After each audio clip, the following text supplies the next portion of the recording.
But before starting, I would like to thank the advisor group for not only for organizing this great event, but especially for providing us on a regular basis from great facts and figures about the media and telecoms market in the Arab world, and which is very useful for us to develop and to develop our medias in the Arab world and basically in the Middle East. So, who are we? The Audiovisuel Extérieur de la France is the public company that ensures the development and promotion of French audiovisual media companies broadcasting to an international audience in order to make them more competitive and visible across the world. Our companies, our network includes France 24, RFI, Radio France Internationale, and Monte Carlo Doualiya. France 24 is international news on internet and on TV. It's a news TV channel, 24/7 in French, English, and Arabic. RFI is also radio and internet for international news in 12 languages. Monte Carlo Doualiya is a generalist radio broadcasting in Arabic, but also available on internet. And we have also a partner, TV5 Monde, which is a generalist French-speaking channel. Our audience and distribution today for the radio, for RFI, 40.5 million weekly listeners, 45.4 million weekly viewers for France 24, and 7.9 weekly listeners for Monte Carlo Doualiya. This audience is through 180 FM transmitters for RFI, 245 million TV households for France 24, and 27 FM transmitters for Monte Carlo Doualiya. On the website, we have today 8 million unique visitors for the three websites, French, English, Arabic, radio, and TV. If I want to present you the audiences on the new media, which shows here the increase since January 2001 until February 2012, sorry. We have the red line, which is for the radio, and then the blue line, which starts in February 2007 for the TV channel for France 24. In fact, France 24 was launched in December 2006. It was first launched on the internet, and 24 hours later, it was on the TV screens. And this graph shows that on each important or international events, crisis, unfortunately, we have a peak of audience, especially on the latest years since the launch actually of the channel, where the audience started to grow up and to attend, for example, in May 2011, 14 million visits on the radio, on the TV channel, and about 8 million for the radio. We will see right now a small video. It is in Arabic.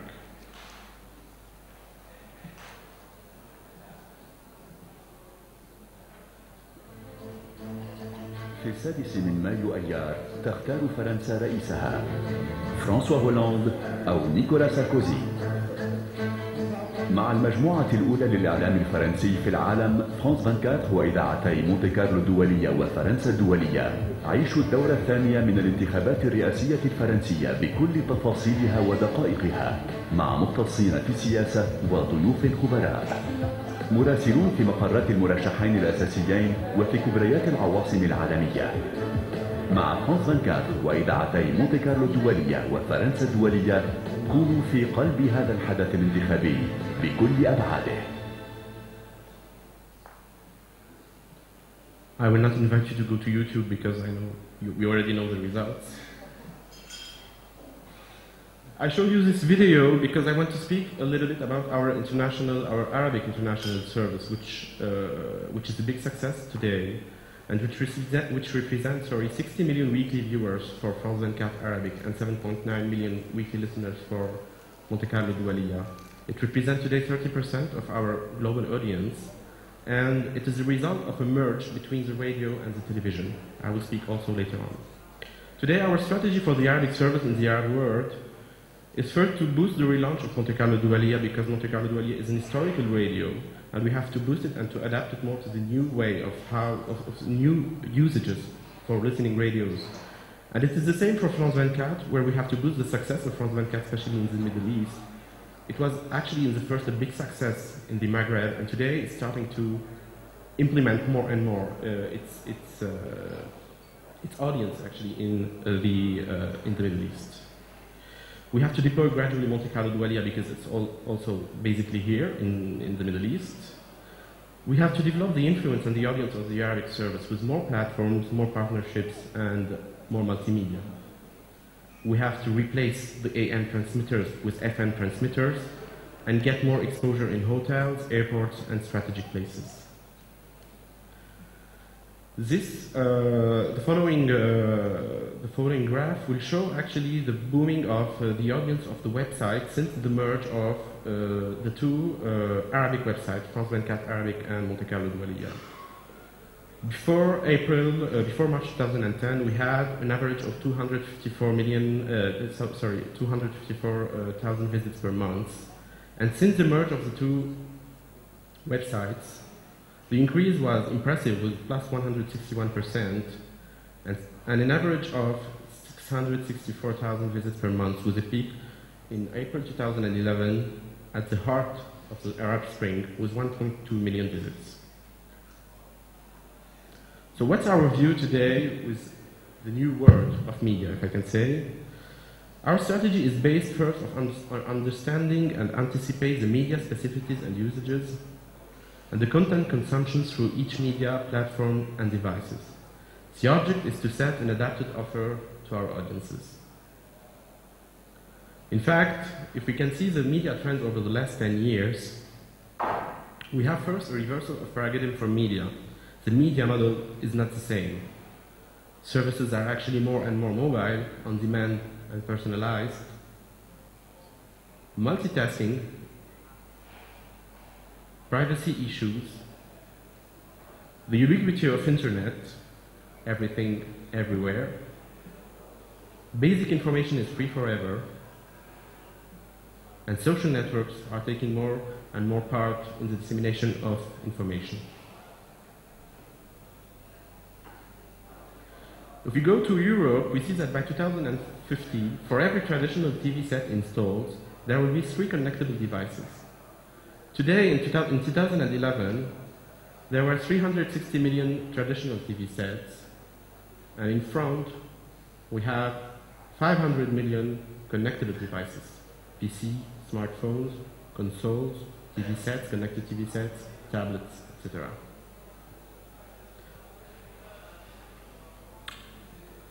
Today, we are going from a unique platform to a multi-platform. How, with our offer today, we can adapt to this new media? First of all, we start with TV and radio. We have about 500 pay TV platforms and 200 FM transmitters. Then we have the website with 3 websites for a total of 13 languages. Podcasts and mobile. And finally, blogs, Twitter, Facebook, Google+, social media. The TV and radio is to watch and to listen, the basic.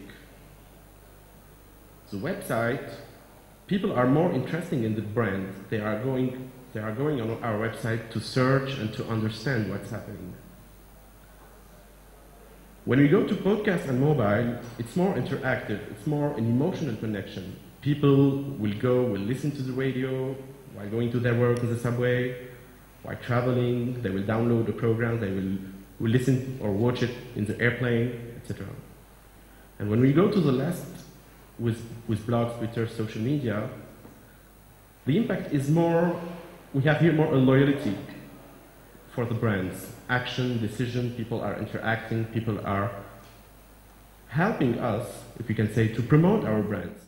Welcome our panelists and welcome you also to the panel to take you through to lunch.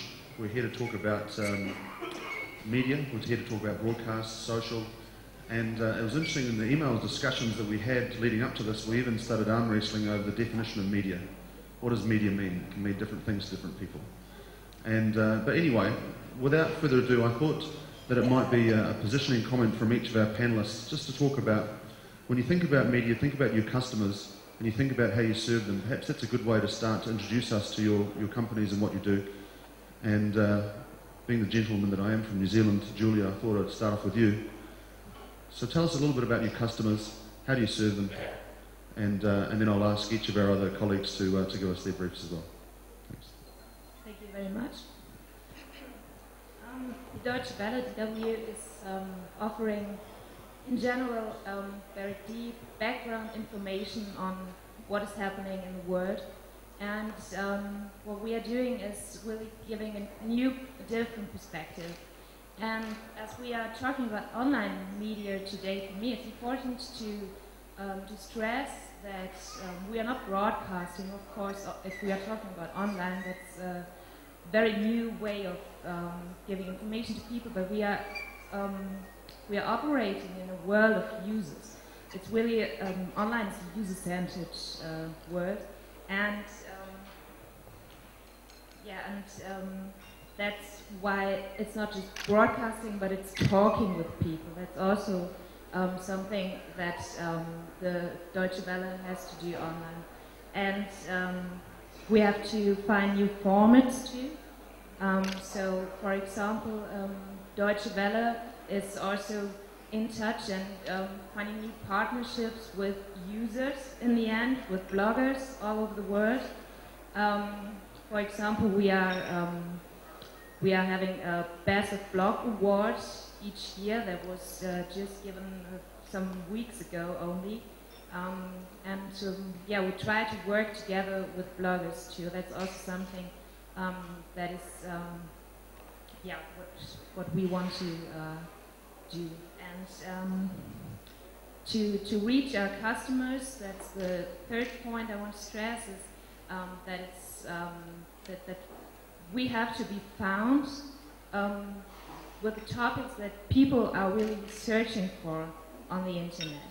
And that's, I think, one of the biggest challenges also, to meet those algorithms that like Google, YouTube, or Facebook are working with, that we are found when users are looking for a real special topic. And so that's all about how to meet users' interests. Hosam, I thought you might be another person that is interesting to jump onto. Who are your customers, and how do you serve them from a Yahoo perspective? Well, our customers and users are in the Middle East in general, be it users who use Arabic or use English as a language for communication. We are the digital premier media company in the world, and we provide connections and a media experience. We provide connections through our mail services, our messenger, our forums and communities, which are unique in the Middle East. We provide also a media experience that is unparalleled. We offer people services on news, lifestyle, sports, and we started also adding video as one of our main verticals and as one of our horizontals, and I may speak about that concept afterwards. And I think that the most important thing that we do is that we serve media on different ways. We do aggregate and partner with various partners, and I'm glad that many of our partners are on the panel and also in the conference this year. We also commission and produce content. We produce video and lifestyle programs, we produce stand-up comedies, we produce health care and child care, and we are for an integrated, extended media experience. It's not about one particular platform, it's about an experience that you have that spills out of your computer to other devices that you'll be using, and takes your experience as an integral part of the overall offer. Because today people don't just consume media in a one-way format, people are an integral part of the media experience. They share their views, and what is compelling for most users today is to get the information from the formal sources, from the licensed content pieces, and at the same time consume the sentiment around it, consume the reflections and the views and the interests of other users, and with this you generate another layer, another tier of content that is also as compelling to others. Interesting. If we go to our broadcast, our traditional broadcasters, if you will, and perhaps I might start with you, Arnaud. When you think about media, you think about your customers. Who are your customers, and how do you add value to them?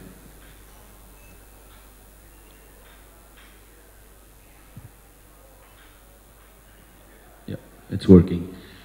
First, I want to get back to what you said first about the definition of media, because I think that's what defines how we provide them today. Because I think if you asked that question a few years back, the definition of media would be like any kind of channel of communication through which you can provide entertainment, advertising, news. Nowadays, in this era of new medias, media is something that shortens the distance between people, countries, and allows people to stay connected at any time, anywhere, with anyone. So it's changed it didn't change the audience we have, but the way we need to provide them with content. Obviously, we still have to distribute our channel the same way we used before, in platforms, satellites, cable, IPTV and stuff like that. But nowadays, we have to integrate the fact that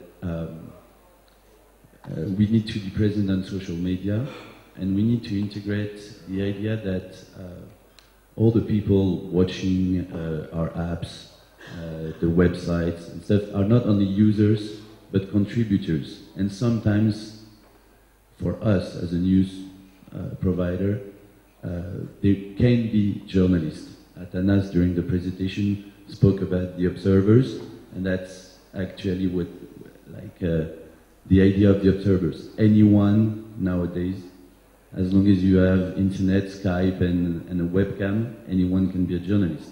And it helped us a lot. It's very difficult, and someone asked about how we can be sure that they provide good content and stuff like that. And Athanas answered that we have a team that helps us being sure that they can speak on TV in front of a webcam and stuff like that. But it helped us a lot. I don't know, like in Tunisia, for example, we were the first TV channel to have someone when the Arab Spring started, because no journalists were already there, and one of our observers was there.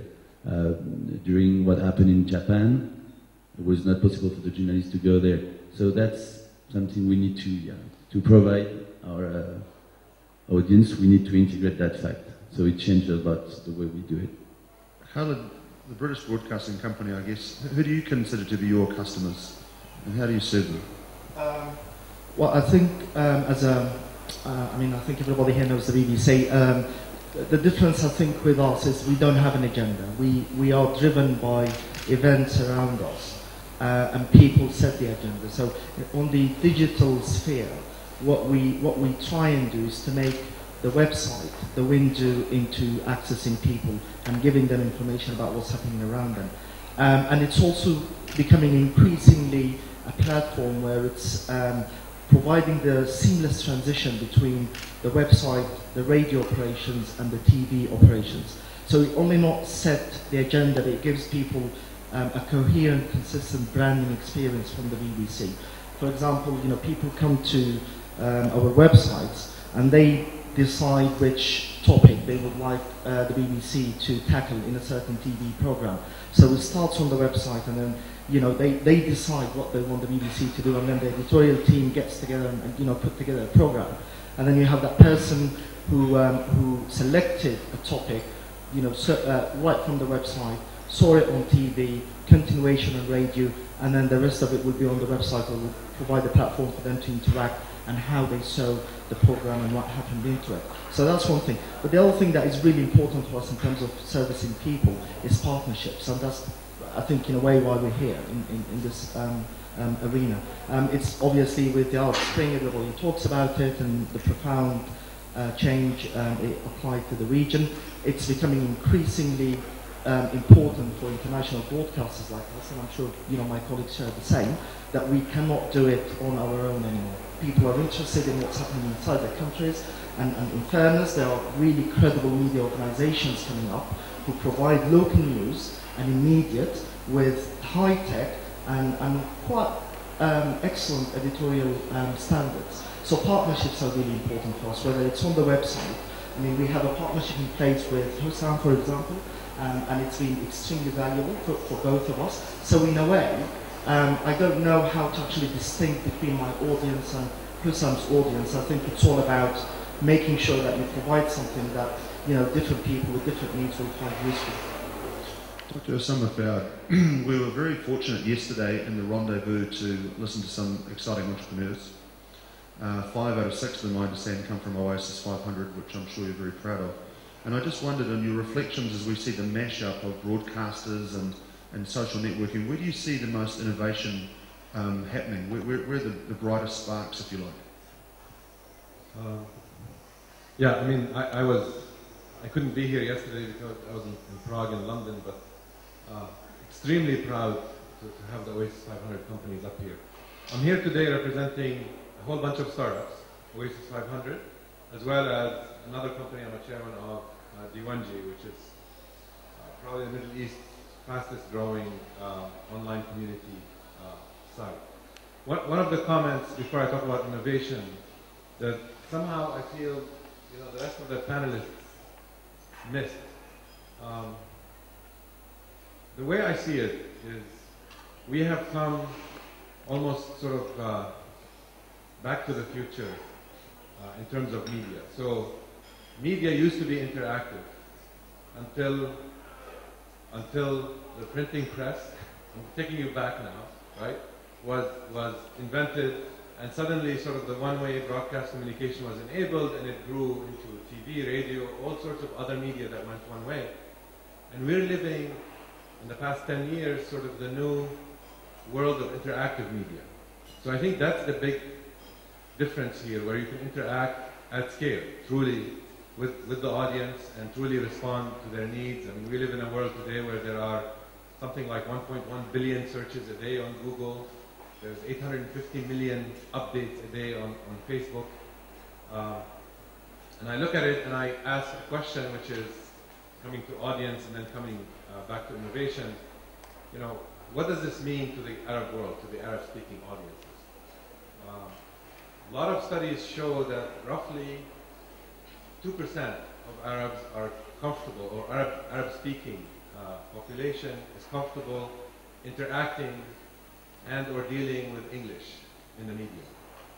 So what this really means, the deeper disturbing fact, is that for 98% of the Arab population, unless something happens about Arabic content, about enabling them to interact in truly, Arabic formats, for 98% of the population, there is no internet, there is no online and interactive media. So that's one. In terms of innovation, we're seeing a lot of companies that are sort of getting the new medium, where the combination of social with the ability to service a customer enables really a hyper growth cycle, right? So we saw that certainly in D1G, and that was the big growth in it, is when it went from just being a portal to being a social side, and we socialized the experience. Suddenly the usage started exploding, and it continues to grow dramatically month to month. We're seeing this with a lot of our startups. The innovation comes from those companies that actually get how this interactive medium truly gives them a differentiator over sort of the counterpart offline business. And I'm talking here about e-commerce, I'm talking about typical publishing businesses, where they are so used to sort of the one way, I have a store open, or I have, news on my site, just come to it. If you get this interaction and how to leverage it and how to make it easy for people to share, like was mentioned, then you actually can enter sort of this new realm of really fast growth, of moving on to the next, who knows what the next level really is, but at least through this transition period. Now, one of the, if we could have the question up on the board, please, the first one. One of the topics in our discussion is around advertising. And we tend to think about advertising in terms of funding different methods of delivering media, whether it be through television and so on. I thought it might be interesting to poll the audience, and I don't know if we can get some voting keypads up to our guys on the front, because their input's valid too. But the question is, as a consumer, so if we think about ourselves as consumers, we know that we get advertising to help fund, those things that we buy, or maybe websites we visit, or television programs we watch. But where would you prefer to see that advertising coming from? Is it from traditional broadcast media like TV, radio, or is it things like search, Google, Yahoo? Would I prefer to get a text message telling me we heard about 40,000 texts going out in a day, print media, social networks, Facebook, or in-app advertising, which is kind of a new thing, such as Angry Birds and so on. So where would I, as consumers, where do I prefer to get my advertising from? So you've got 40 seconds. So please vote, but we won't keep quiet. Hosam, what do you think they're going to say? Actually, I'm surprised about the question. I don't think any consumer would like to receive advertising. Well, that's why I said I left that one out, because we know it's I wouldn't call it a necessary evil. It's part of the value system, to be honest. Yeah. But what do you think? What do you think they'll say? I don't know if there is a preference here. I think the question should be to advertisers. Where do they want to put it? And I don't think the preference would mean a lot to me, to be honest. I think because what I'm personally busy with is trying to find new ways of bundling an advertising experience in a way that wouldn't be intrusive to the audiences and at the same time serve the purpose of the client. And that's the tricky bit, because you can spoil your media assets if you enforce an advertising message inappropriately in a way that can create a very uncomfortable experience for your audiences and make them feel that they are being exploited. That's my take on it. Okay. So it looks like a third of us like pretty often, pretty even spread. Third of us like social networks. I wonder, Khalid, you talked about expanding BBCs to include things like other media mechanisms. I'm assuming social network and blogging and so on. What's your feeling around? Is advertising a big deal for you? You said BBC doesn't have an agenda, but you must have to be funded somehow. Yeah, well, obviously advertising is not a big sort of element in what we do. However, increasingly it's becoming important, and obviously for different reasons, the financial constraints the BBC is undergoing and so on and so forth. But also, I think the BBC recognised that there is value in taking advertising in supporting the editorial offer and the content production side. So, BBCArabic.com, for the first time in its history, or actually the history of our service, which spans about 8 years now, will take advertising from in about 12 days from now on, for the first time ever. And we think the experience will be interesting, obviously, to see how it works. People are not used to seeing advertising on the BBC, but there is a situation where you can either climb into the ecosystem, or you're going to get left behind. For me, I think it's if I'm a consumer, it's about control. I would like to see advertising that is tailored to my needs, sort of a bit personalised, and it's something that I'll be interested in. And obviously, that requires a lot of intelligence, but also about control. The key for me is, do I want to see this advert or not? And if I don't, I would like to have the opportunity to say I don't want to see it, and click close, and then move on to what I want to do. And that determines, to me, the media. So I would go with, I don't know, obviously you can't do that on TV and radio, so probably, social networks. So I'm not really. I know, Bassi, where does this fit when you think about advertising? How does that fit into your agenda? The situation is, I would say the exact same thing as Michael here, but definitely the same thing, because I would choose social networks also for my own, because I want something that relates to me and that's personalized. So, and I guess, a lot of people from our generation are thinking the same thing. So, but you can't do without TV and radio, obviously. So, I don't know. But I feel, and the thing is, like, it's about what we feel, but are we correct? Like, I feel that I will be more sensitive to an ad that's personalized on social networks, but maybe it's not right. Maybe what I will buy is something I've seen on print media. It's what you feel and what really happens in the end. So